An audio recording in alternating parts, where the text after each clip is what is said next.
ਅਗਲੀਆਂ ਖਬਰਾਂ ਵੱਲ ਚਲੀਏ। ਯੂਐਸ ਦੀ ਕਾਂਗਰਸ ਹੁਣ ਇਸ ਟਾਈਮ ਕ੍ਰਾਈਸਿਸ ਮੋਡ ਦੇ ਵਿੱਚ ਹੈਗਾ, ਕਿਉਂਕਿ ਗਵਰਨਮੈਂਟ ਸ਼ਟਡਾਊਨ ਹੋਣ ਨੂੰ ਸਿਰਫ 5 ਦਿਨ ਰਹਿ ਗਏ ਹੈਗੇ ਆ। ਹੂੰ ਤੇ ਹਾਊਸ ਸਪੀਕਰ ਕੈਵਨ ਮਕਾਰਥੀ, ਉਹਨਾਂ ਦੇ ਉੱਤੇ ਹਾਰਡ ਰਾਈਟ ਜੋ ਰਿਪਬਲਿਕਨਸ ਆ ਉਹਨਾਂ ਦਾ ਪੂਰਾ ਜ਼ੋਰ ਲੱਗਾ ਹੋਇਆ ਆ ਵੀ ਸਪੈਂਡਿੰਗ ਦੇ ਵਿੱਚ ਕੱਟ ਕੀਤਾ ਜਾਵੇ, ਜੋ ਕਿ federal services millions of Americans ਦੇ ਲਈ ਹੋਣਗੀਆਂ। ਹਜੇ ਤੱਕ ਇਹ ਕਲੀਅਰ ਪਾਥ ਕੋਈ ਹੈ ਨਹੀਂ ਵੀ ਕੀ ਬਣੂਗਾ। ਪ੍ਰੈਜ਼ੀਡੈਂਟ ਜੋ ਬਾਈਡਨ ਉਹਨਾਂ ਨੇ ਵਾਰਨਿੰਗ ਦਿੱਤੀ ਆ ਵੀ ਜੇ ਰਿਪਬਲਿਕਨ ਕੰਜ਼ਰਵੇਟਿਵ ਆਪਣੇ ਹਾਰਡਲਾਈਨ ਟੈਕਟਿਕਸ ਤੋਂ ਪਿੱਛੇ ਨਹੀਂ ਹਟਦੇ ਹੈਗੇ ਤੇ ਉਹਨਾਂ ਨੂੰ ਜਿਹੜਾ ਆ ਉਹਨਾਂ ਦੀ ਇਹ ਜ਼ਿੰਮੇਵਾਰੀ ਆ, ਬੇਸਿਕ ਫੰਡਾਮੈਂਟਲ ਰਿਸਪੌਂਸਿਬਿਲਿਟੀ ਆ ਕਾਂਗਰਸ ਦੀ, ਇਹ ਜੋ ਫੰਡਿੰਗ ਆ ਫੈਡਰਲ ਗਵਰਨਮੈਂਟ ਨੂੰ ਅਪਰੂਵ ਕਰਨਾ।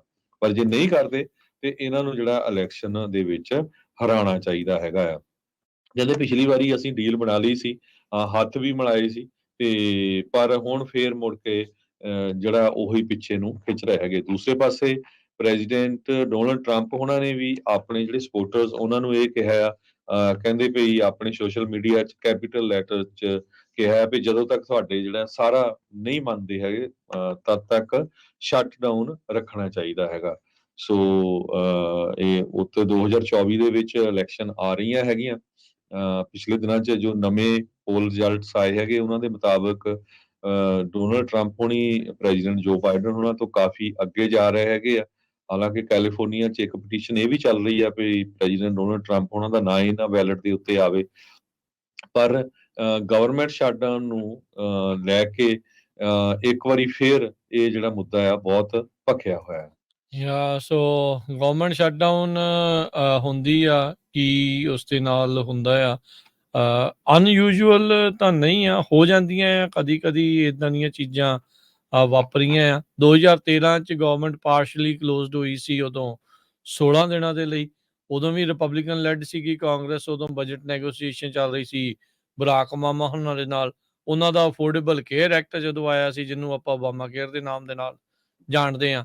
34 ਦਿਨਾਂ ਦਾ ਜਿਹੜਾ ਸ਼ਟਡਾਊਨ ਆ, ਲੌਂਗੈਸਟ ਔਨ ਰੈਕਡ ਆ, ਉਹ ਦਸੰਬਰ 2018 ਤੋਂ ਜਨਵਰੀ 2019 ਤੱਕ ਜਿਹੜਾ ਹੋ ਰਿਹਾ। ਉਦੋਂ ਟਰੰਪ ਹੋਣਾ ਨੇ ਅਪਰੋਪਰੀਏਸ਼ਨ ਬਿੱਲ ਦੇ ਉੱਤੇ ਸਾਈਨ ਨਹੀਂ ਸੀ ਜਿਹੜੇ ਉਹ ਕੀਤੇ।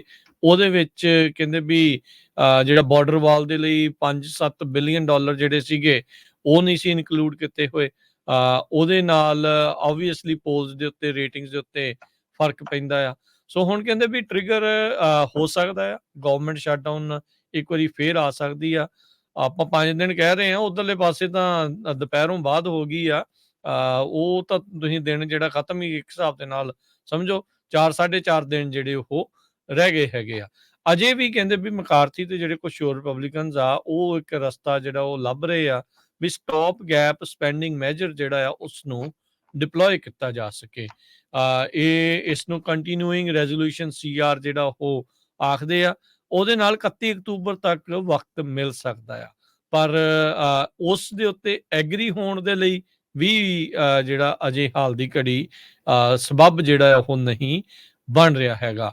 ਕਹਿੰਦੇ ਵੀ ਜੇ ਉਹ ਫੇਲ ਹੋ ਜਾਂਦਾ ਆ, ਕਿਉਂਕਿ ਜਿਹੜਾ ਫਰੀडम ਕਾਕਸ ਦੇ ਮੈਂਬਰ ਆ ਜਿਹੜੇ ਸ਼ੁਰੂਆਤ 'ਚ ਗੱਲ ਕੀਤੀ ਸੀ ਵੀ ਹਾਰਡਲਾਈਨਰਸ ਰਾਈਟ ਨਾਓ ਫਾਰ ਰਾਈਟ ਵਾਲੇ ਆ, ਉਹ ਇਸ ਦੇ ਵਿੱਚ ਮੰਨਣ ਨੂੰ ਤਿਆਰ ਨਹੀਂ ਹੈਗੇ। 2018-2019 ਦੇ ਸ਼ਟਡਾਊਨ ਦੇ ਵਿੱਚ ਹਰਜੋਤ ਸਿੰਘ ਜੀ 11 ਬਿਲੀਅਨ ਡਾਲਰ ਦਾ ਸ਼ਾਰਟ ਟਰਮ ਘਾਟਾ ਜਿਹੜਾ ਆ ਯੂਐਸ ਦੀ ਇਕਨੋਮੀ ਨੂੰ ਪਿਆ ਸੀ। ਐਸਟੀਮੇਟਡ ਉਹਦੇ ਵਿੱਚੋਂ ਕਹਿੰਦੇ ਵੀ 3 ਬਿਲੀਅਨ ਡਾਲਰ ਤਾਂ ਟੋਟਲੀ ਜਿਹੜਾ ਉਹ ਗਵਾਚ ਹੀ ਗਿਆ, ਉਹ ਰਿਕਵਰੀ ਜਿਹੜਾ ਆ ਨਹੀਂ ਹੋ ਸਕਿਆ। ਹੁਣ ਇਸ ਦੇ ਕੀ ਬਣਦਾ ਆ? ਗਵਰਨਮੈਂਟ ਸ਼ਟਡਾਊਨ ਜਦੋਂ ਵੀ ਹੁੰਦੀ ਆ, ਦੋਨੋਂ ਹੀ ਧਿਰਾਂ ਇੱਕ ਦੂਜੇ ਦੇ ਉੱਤੇ ਨਜ਼ਲਾਂ ਸੁੱਟਦੀਆਂ ਆ ਵੀ ਇਹਦੇ ਕਰਕੇ ਹੋਇਆ, ਇਹ ਮੰਨਦੇ ਨਹੀਂ, ਇਹ ਮਿਲ ਕੇ ਨਹੀਂ ਜਿਹੜਾ ਆ ਉਹ ਚੱਲਣਾ ਚਾਹੁੰਦੇ। ਸੋ ਇਸ ਦਾ ਪੋਲੀਟੀਕਲ ਮਾਈਲੇਜ ਦੋਨੋਂ ਧਿਰਾਂ ਲੈਣ ਦੀ ਜਿਹੜੀ ਉਹ ਕੋਸ਼ਿਸ਼ ਕਰ ਸਕਦੀਆਂ ਆ। ਪਰ ਹਾਲ ਦੀ ਘੜੀ ਕੋਸ਼ਿਸ਼ ਇਹ ਹੋਣੀ ਚਾਹੀਦੀ ਆ ਵੀ ਇਦਾਂ ਦੀ ਨੌਬਤ ਨਾ ਆਵੇ। ਮਿਲੀਅਨਸ ਆਫ EMPLOYEES ਰਾਤੋਂ ਰਾਤ ਨੌਕਰੀ ਤੋਂ ਫਰਲੋ ਜਿਹੜੇ ਹੋ ਜਾਣਗੇ। ਬਹੁਤ ਸਾਰੇ ਜਿਹੜੇ ਪ੍ਰਾਈਵੇਟ ਕੰਟਰੈਕਟਰ ਜਿਨ੍ਹਾਂ ਦੇ ਫੈਡਰਲ ਕੰਟਰੈਕਟ ਚੱਲ ਰਹੇ ਆ, ਉਹ ਕੰਮ ਤੋਂ ਆਊਟ ਜਿਹੜੇ ਆ ਉਹ ਹੋ ਜਾਣਗੇ। ਸੋ ਸਥਿਤੀ ਬਹੁਤ ਜ਼ਿਆਦਾ ਭਿਆਨਕ ਇਸ ਰੂਪ ਦੇ ਵਿੱਚ ਹੋ ਸਕਦੀ ਆ, ਕਿਉਂਕਿ ਆਪਾਂ ਪਿਛਲੇ ਕਈ ਚਿਰ ਤੋਂ ਦੇਖਦੇ ਤਾਂ ਆ ਹੀ ਰਹੇ ਆ ਵੀ ਕਿਸ ਤਰੀਕੇ ਦੇ ਨਾਲ ਜਿਹੜੀ ਇਕਨੋਮਿਕ ਆਰਥਿਕ ਸਥਿਤੀ ਓਵਰਆਲ ਲੋਕਾਂ ਦੀ ਕੋਈ ਬਹੁਤੀ ਚੰਗੀ ਨਹੀਂ ਲੱਗ ਰਹੀ। ਜੇ ਗਵਰਨਮੈਂਟ ਸ਼ਟਡਾਊਨ ਹੁੰਦੀ ਆ ਉਹ ਬਲਦੀ ਦੇ ਵਿੱਚ ਤੇਲ ਵਾਲਾ ਕੰਮ ਵੀ ਕਰ ਸਕਦੀ ਆ। ਹਾਂਜੀ, ਹਜ਼ਾਰਾਂ ਦੀ ਗਿਣਤੀ ਦੇ ਵਿੱਚ ਗਵਰਨਮੈਂਟ ਦੇ ਵਰਕਰ ਉਹ ਫਰਲੋ ਕੀਤੇ ਜਾਣਗੇ ਤੇ ਬਹੁਤ ਸਾਰੀਆਂ ਸਰਵਿਸਿਜ਼ ਜਿਨ੍ਹਾਂ ਦੇ ਵਿੱਚ ਨਿਊਟ੍ਰੀਸ਼ਨ ਬੈਨੀਫਿਟਸ ਵਗੈਰਾ ਵੀ ਆ ਉਹ ਵੀ ਬੰਦ ਹੋਣਗੀਆਂ ਜੇ ਦੋਨੋਂ ਸਾਈਡ ਐਗਰੀਮੈਂਟ ਤੇ ਨਹੀਂ ਪਹੁੰਚਦੇ ਹੈਗੇ। ਵਾਸ਼ਿੰਗਟਨ ਦੇ ਵਿੱਚ ਨੈਸ਼ਨਲ ਜ਼ੂ ਨੇ 3 ਪਾਂਡਾਜ਼ ਨੂੰ ਫੇਅਰਵੈਲ ਪਾਰਟੀ ਕਰਨੀ ਸੀ, ਕਹਿੰਦੇ ਵੀ ਉਹਨਾਂ ਨੂੰ ਚਾਈਨਾ ਭੇਜਣਾ ਸੀ, ਉਹ ਵੀ ਕੈਂਸਲ ਹੋਣ ਜਾ ਰਹੀ ਹੈਗੀ ਆ।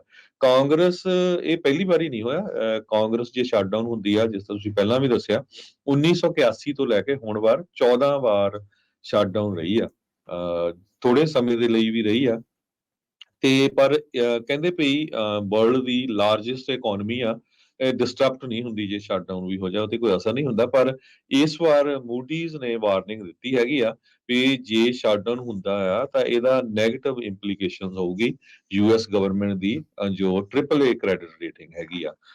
ਸੋ ਆਲਰੇਡੀ ਸਾਰਿਆਂ ਨੂੰ ਪਤਾ ਹੀ ਆ ਵੀ ਇਕਨੋਮੀ ਬਹੁਤ ਸਲੋ ਜਾ ਰਹੀ ਹੈਗੀ ਆ, ਲੇ ਆਫ ਚੱਲ ਰਹੇ ਹੈਗੇ ਆ, ਸੋ ਇਹ ਜਿਹੜਾ ਆ ਕਾਫੀ ਅਸਰ ਪੈ ਸਕਦਾ ਹੈਗਾ।